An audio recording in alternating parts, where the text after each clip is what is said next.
దీనికి welcome back to real life stories. Anvi ద్రోణని ఫేషియల్కి ఏడుస్తూ రూమ్లోకి వెళ్తుంది. ద్రోణ అన్వి వెళ్ళిన వైపే చూస్తూ ఏమైంది ఇంకే అనుకుంటూ అలాగే చూస్తాడు. రూమ్లోకి వెళ్ళిన అన్వి సోఫాలో కూర్చొని తలని రెండు చేతుల్లో ఉంచి కళ్ళు మూసుకొని అలాగే ఉంటుంది. తనకి అడుగుల శబ్దం వినిపించేసరికి తేరుకొని నేను వస్తున్నట్టు ఉన్నారు అనుకుని కన్నీళ్లు తుడుచుకుని వాష్రూమ్కి వెళ్ళి ఫేస్ పై నీళ్ళు చల్లుకుంటుంది. టవల్ తీసుకొని ఫేస్ తుడుచుకుంటూ బయటకు వచ్చేసరికి ద్రోణ అప్పుడే ఫోన్కి వచ్చేసి అన్వి వైపు తిరుగుతాడు. ద్రోణని చూడగానే అన్వి తల దించేస్తుంది. ద్రోణ సీరియస్ గా హనీ ఏమైంది? అన్వి అలాగే ఫేస్ కిందకి దించి కంగారుగా అది ఏం లేదండి, ఫేస్ కి చెమట పట్టింది, అందుకే ఫేస్ వాష్ చేసుకుందామని వచ్చాను అని తడబడుతూ చెప్తుంది.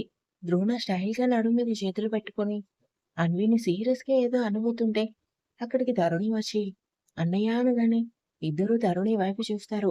అన్నయ్య వదిన కింద అందరూ వెయిట్ చేస్తున్నారు, టిఫిన్ చేద్దాం పదండి అని తీసుకెళ్తుంది. అప్పటి వరకు ద్రోణ సీరియస్ గా చూస్తున్న చూపుల్ని పసిగట్టి ఏమంటాడో ఏమో అనుకుని భయపడుతున్న అంబికి తరుణి రాగానే గట్టిగా ఊపిరి పీల్చుకుంటుంది. అందరూ టిఫిన్ చేస్తున్నప్పుడు కూడా అన్విని అబ్జర్వ్ చేస్తాడు ద్రోణ. అన్వి తల దించుకుని టిఫిన్ చేస్తుంది. కొద్దిసేపటికి ద్రోణ దర్శి ఆఫీస్కి వెళ్ళిపోతారు. తరుణి పని ఉందని బయటికెళ్తుంది. అన్వి రూమ్ లో కూర్చొని తలని వెనక్కి వాల్చి కళ్ళు మూసుకోగానే తనకి మార్నింగ్ జరిగింది గుర్తొస్తుంది. అసలు ఏం జరిగిందంటే మార్నింగ్ అన్వికి వెనుక వచ్చి మత్తుగా కళ్ళు తెరుస్తుంది. తలంతా బరువుగా అనిపించడంతో తలని చేత్తో పట్టుకొని లేవడానికి చూస్తుంది కానీ లేవలేకపోతుంది. తన మెడగొంతులో వెచ్చని శ్వాస తగలటంతో కొంచెం పక్కకు తిరిగి చూసి షాక్ అవుతుంది. ద్రోణ తన మెడగొంతులో తలని పెట్టి గట్టిగా హక్ చేసుకుని కనిపిస్తాడు.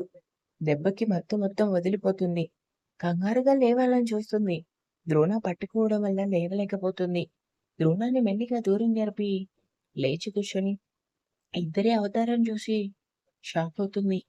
తన వంటిపై సారీ లేదు, అలాగే ద్రోణకి షర్ట్ లేదు. అది చూసి అన్వికి భయం వేస్తుంది. తల పట్టుకుని అసలు ఏంటిదంతా, నైట్ ఏం జరిగింది అనుకుంటూ కళ్ళు మూసుకొని గుర్తు చేసుకోవడానికి ప్రయత్నిస్తుంది కానీ తనకి గుర్తురాదు. మళ్ళీ అలాగే కళ్ళు మూసుకొని గుర్తు చేసుకుంటుంది కానీ గుర్తురాదు. కానీ తనకి వాళ్ళ అవతారం చూస్తే అర్థమవుతుంది ఏదో జరిగింది అని. అది అర్థమవుతూ కానీ ఎందుకో తనకు తెలియకుండానే కన్నీళ్ళు వచ్చేస్తాయి. వెంటనే తేరుకొని కన్నీళ్లు తుడుచుకొని వాష్రూమ్కి వెళ్తుంది. కొద్దిసేపటికి బయటికి వచ్చి అద్దం ముందు నించుని తల తుడుచుకుంటుంది. మెడవంపుల్లో బుడ్డుమచ్చ దగ్గర సురువు ఉండడంతో అక్కడ చేయి పెట్టి అద్దంలో చూస్తుంది. అక్కడ పంటిగట్లు కనిపించేసరికి తన కంట్లో సన్నటి పొర ఏర్పడుతుంది. మళ్ళీ నైట్ ఏం జరిగిందో గుర్తు చేసుకోవడానికి ట్రై చేస్తుంది. అంతా మసకగా కనిపిస్తుంది. కళ్ళు తెరిచి పక్కకు చూసేసరికి తనకి ఫోన్ కనిపిస్తుంది. ఆలోచనల నుండి తేరుకొని వెళ్ళి ఫోన్ తీసుకుంటుంది. ఇదెప్పుడు కింద పడింది, నైటే పడిందా అనుకుని దాన్ని చూస్తూ అదే అయ్యుంటుంది అనుకుని ఛార్జింగ్ పెట్టి అప్పటికే లేట్ అవడంతో కిందికి వెళ్తుంది. కొద్దిసేపటికి ద్రోణ డ్రగ్ ప్రభావం వల్ల భారంగా కళ్ళు తెరిచి లేచి కూర్చుంటాడు. తనకి డ్రగ్ ప్రభావం వల్ల నైట్ జరిగింది ఏం గుర్తుండదు. తల పట్టుకుని ఏంటి తలనొప్పి, ఈ తలనొప్పి వల్ల తల బద్దలైపోతుంది, అయినా నేను నైట్ తాగింది ఒక పెగ్గే కదా అనుకుంటూ ముందు ఫ్రెష్ అవ్వాలనుకుని వాష్రూమ్కి వెళ్తాడు. అన్వి రూమ్లోకి వచ్చేసరికి ద్రోణ బెడ్ పై కనిపించదు. తన థింగ్స్ తీసి పెట్టి నైట్ జరిగిన దానికి ఆలోచిస్తుంది. నేను నైట్ కూల్ డ్రింక్ తాగా, తర్వాత అమ్మ వాళ్ళ దగ్గరికి వెళ్దామని లేచి నడుస్తుంటే పడబోయాను. కానీ ఎవరో వచ్చి పట్టుకున్నారు. ఎవరు పట్టుకున్నారు అనుకుంటూ చూపుడు వెళ్ళి బొట్టలు వెళ్ళి ముచ్చికి పెట్టి కొంపు తీసి ఈయన పట్టుకున్నాడా, అదే అయ్యుంటుంది.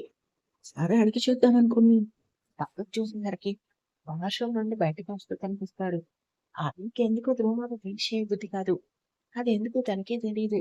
ద్రోణ డ్రెస్ వేసుకొని రాగానే ద్రోణ చూడలేక అలాగే తలదించుకుని వంశీ అనగానే ఏంటి అంటాగా అద్దం ముందు నించొని చేత్తో హెయిర్ ని సెట్ చేసుకుంటూ నైట్ ముందేమో రూమ్ లోకి అంటూ ఆగిపోయి రూమ్ లోకి తీసుకొచ్చారా అంటుంది అన్వి.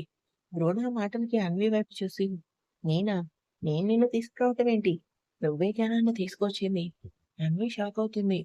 నువ్వు నా వాటికి నేను తీసుకురావటం ఏంటి, అవును నైట్ నేను డ్రింక్ చేశాను కదా, అందుకే తీసుకొచ్చావేమో.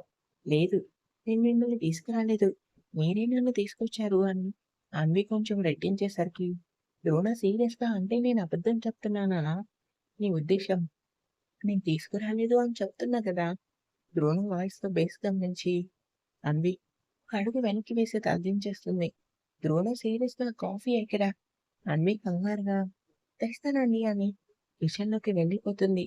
కిచెన్‌లోకి వెళ్లి స్టవ్ మీద పాలు పెట్టి ఆలోచిస్తుంది. అంటే ఈయనకి నైట్ జరిగింది గుర్తులేదా అనుకోగానే కళ్ళల్లో నుండి నీళ్ళొస్తాయి.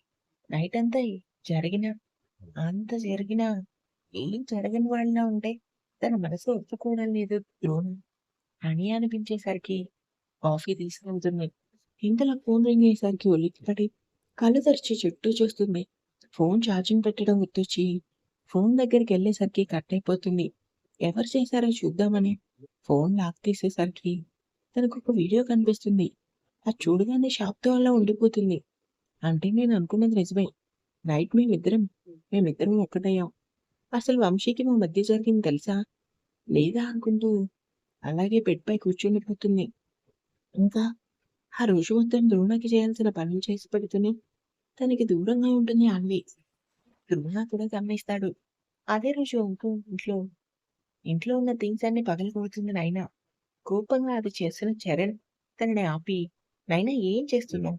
ఎందుకు థింగ్స్ అన్నీ పగలగొడుతున్నావు?" అనగానే నైనా కోపంగా చరణ్ చేతిని విదిలించుకుని, "మరేం చేయమంటావు? ఫస్ట్ టైమ్, ఫస్ట్ టైమ్ నేను వేసిన ప్లాన్ ఫ్లాప్ అయింది. నాకు ఆ ద్రోణ మీద చాలా కోపంగా ఉంది. అవును, వాడి వల్లే మన ప్లాన్ ఫ్లాప్ అయింది. వాడు మత్తులో ఉండి కూడా మనల్ని గుర్తుపట్టి మరి అన్విని తీసుకెళ్తాడు. అసలు వాడికి అదెలా సాధ్యమైందో ఇప్పటికే అర్థం అవ్వట్లేదు. ఛ! అన్వి అదృష్టవంతురాలివి. టైంకి ఆ ద్రోణ నిన్ను కాపాడేశాడు." నైనా భయంగా, "అవును. మనమే ప్లాన్ చేసిన విషయం ఆ ద్రోణకి తెలుస్తుందా? ఎందుకంటే నైట్ ఆ ద్రోణ మనల్ని చూసేశాడు. అసలు గుర్తురాదు. నువ్వు టెన్షన్ పడకు. ఒకవేళ ద్రోణ గుర్తు చేసుకోవడానికి ట్రై చేసినా తలనొప్పి రావడం తప్ప ఏం గుర్తురాదు. నువ్వు ధైర్యంగా ఉండు. అయినా ఒకటి అర్థం కాక అడుగుతాను. ఆ ద్రోణ ముందే కంత్రి వాడు. అలాంటిది నువ్వెలా వాడి మీద ప్లాన్ వేశావు? ఆ ద్రోణ ఇలా చేస్తాడు అని నేనేమైనా కలగన్నానా? మన కర్మ కొద్దీ వాళ్ళ టైం బావుంది. లేకపోతే కరెక్ట్‌గా అదే టైంలో వాడు మన ప్లాన్‌ని రివర్స్ చేయడం ఏంటి? మన టైం బ్యాడ్ కాకపోతే. కానీ నేను మాత్రం వాళ్ళని అస్సలు వదలను" అంటూ చిటికెలు వేస్తూ ఆ ద్రోణాన్ని దక్కించుకునే తీరుతాను. అవసరమైతే ఆ అన్విని చంపైనా సరే వాడిని దక్కించుకుంటాను. ఆ మాటలకి చరణ్, "అమ్మ తల్లి, ఆ మాట మాత్రం అనకు. కావాలంటే ఆ ద్రోణాన్ని ఏమైనా చేసుకో. అన్విని వదిలేయ్. వాళ్ళని విడదీస్తే తప్ప వాళ్ళు దూరం కారు. కాబట్టి కొన్ని రోజులు మనం సైలెంట్‌గా ఉండటమే బెటర్" అనటంతో చరణ్, నాయినకి కూడా అదే బెటర్ అనిపించడంతో ఓకే అంటుంది. ఇంకా ఉంది. నచ్చితే సబ్స్క్రైబ్ చేసుకొని లైక్ చేయటం అయితే అస్సలు మర్చిపోకండి.